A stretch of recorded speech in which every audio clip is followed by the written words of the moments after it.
বিসমিল্লাহির রহমানির রহিম। আসসালামু আলাইকুম প্রিয় শ্রোতা। আজকে আমাদের আলোচনার বিষয়টি হচ্ছে পিআর পদ্ধতি।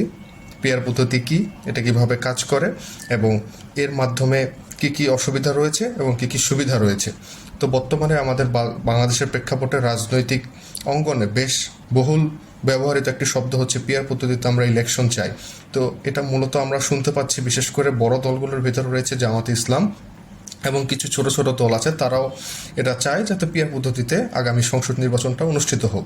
তো প্রথমে আমরা জানবো যে পিআর পদ্ধতিটা কি এটা এবং কিভাবে কাজ করে।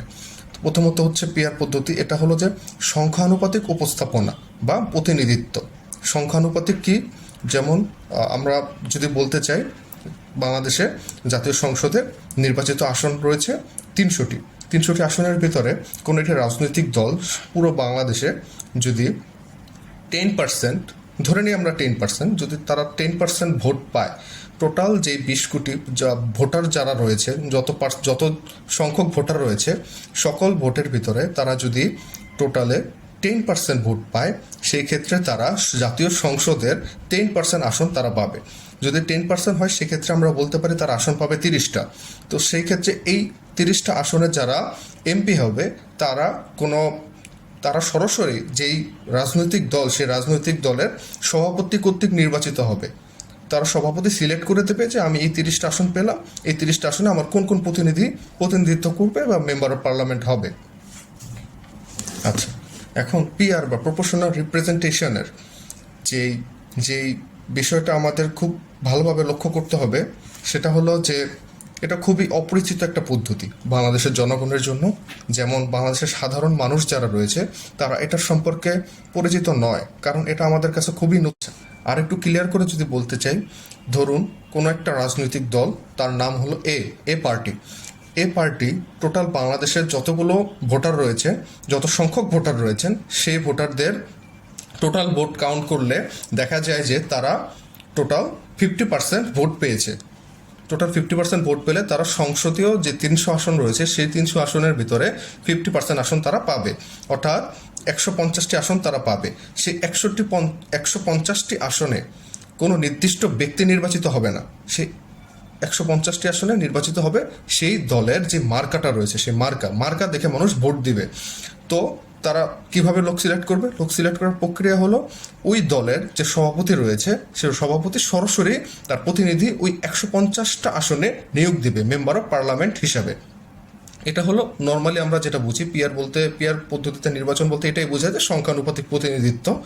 আচ্ছা, এখন মূলত যে বিষয়টা সবচেয়ে বেশি আমাদের জানতে হবে সেটা হলো যে এই পিআর পদ্ধতি আমাদের কিন্তু কারো কাছে এটা পরিচিত নয়, একটা অপরিচিত পদ্ধতি, এবং এই পদ্ধতি কতটা ফলপ্রসূ হবে বাংলাদেশের রাজনৈতিক প্রেক্ষাপটে সেটাও একটা বড় প্রশ্ন। এটার ক্ষেত্রে কিছু কিছু খুব মেজর কিছু অসুবিধা রয়েছে, সেগুলোর ক্ষেত্রে যদি আমরা বলতে চাই, সবার প্রথমে বলতে হবে এখানে আমরা ব্যক্তিকে নয়, আমরা একটা মার্কাকে ভোট দিব। ধরুন আপনি যেই এলাকায় বসবাস করেন সেই এলাকায় নির্বাচন হবে এবং সেই এলাকায় বেশ কিছুদিন যাবৎ কয়েকজন প্রতিনিধি তারা তাদের নির্বাচনের জেতার জন্য হোক বা নির্বাচনে নমিনেটেড হয়ে আপনাদের সেবা করার জন্য হোক, যেভাবেই হোক তারা প্রচারণা চালাচ্ছে যে আমি এবার এখান থেকে এমপি ইলেকশন করবো, আপনারা সবাই আমাকে ভোট দেবেন, দোয়া করবেন, এটা বলতে পারে। কিন্তু সেখানে এই পিআর পদ্ধতিতে যদি আমরা নির্বাচন করতে চাই, সেই ক্ষেত্রে এটার কোনো সুযোগ নেই। এখানে শুধুমাত্র কে নির্বাচিত হচ্ছে, কোন প্রতিনিধিতে আমাদের গার্ডিয়ান হিসাবে আসছে, সেটা আমরা বলতে পারবো না।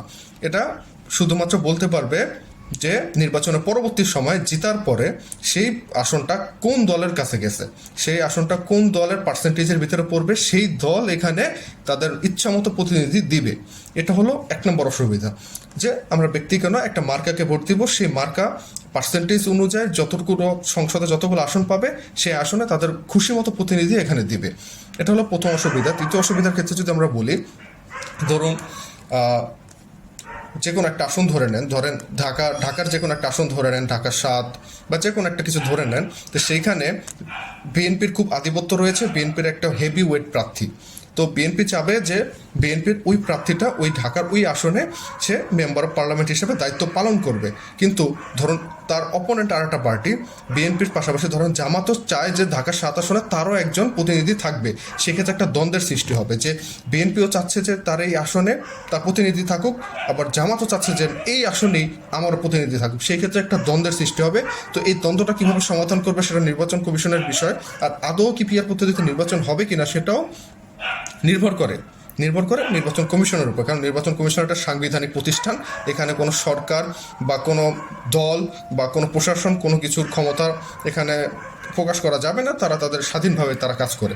তো এটা হলো দ্বিতীয় সমস্যার কথা আমরা যেটা বললাম, যে একই আসনে যদি 2-3টা রাজনৈতিক দল তাদের নির্বাচিত প্রতিনিধিদেরকে দিতে চায়, সেক্ষেত্রে একটা বড় ধরনের সমস্যার মুখোমুখি হতে হবে।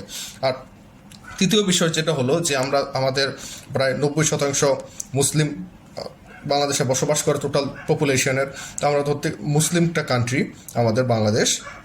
তো মুসলিম কান্ট্রিতে আমরা মোটামুটি সবাই শরীয়ত মেনে চলার চেষ্টা করি এবং শরীয়ত মেনে চলাটা অবশ্যই উচিত। তো সেই ক্ষেত্রে আমরা আমার এলাকায় ধরুন আমি যে কোনো একটা প্রতীকে ভোট দিলাম, তো ভোট দেওয়ার পরেও আমি কাকে ভোট দিচ্ছি বা কোন ব্যক্তিকে ভোট দিচ্ছি, কে আমার গার্ডিয়ান হবে বা কে আমার আলেম হবে, ইমাম হবে, তো সেটা কিন্তু আমি জানতে পারছি না। তো সেই ক্ষেত্রে বলা যায় যে এটা একটা শরীয়ত ভিত্তিক কোনো বা শরীয়ত সম্মত না।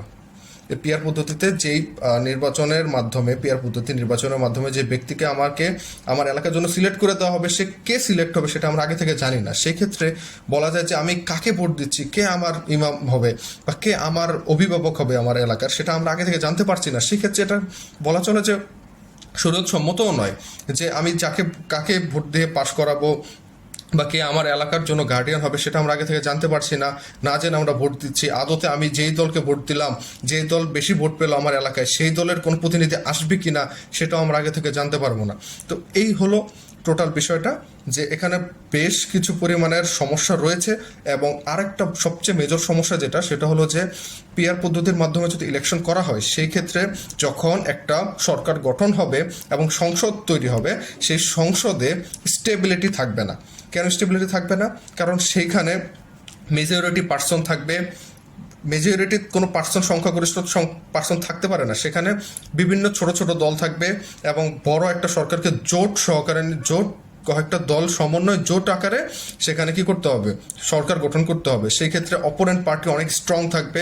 সেক্ষেত্রে তাদের যে কোনোভাবে যে কোনো সময় তাদের সংসদ ভেঙে ফেলার মতো সক্ষমতা থাকবে। সেক্ষেত্রে বলতে পারি আমরা যে এই পদ্ধতিতে নির্বাচন করলে সংসদও কি স্টেবল হবে না।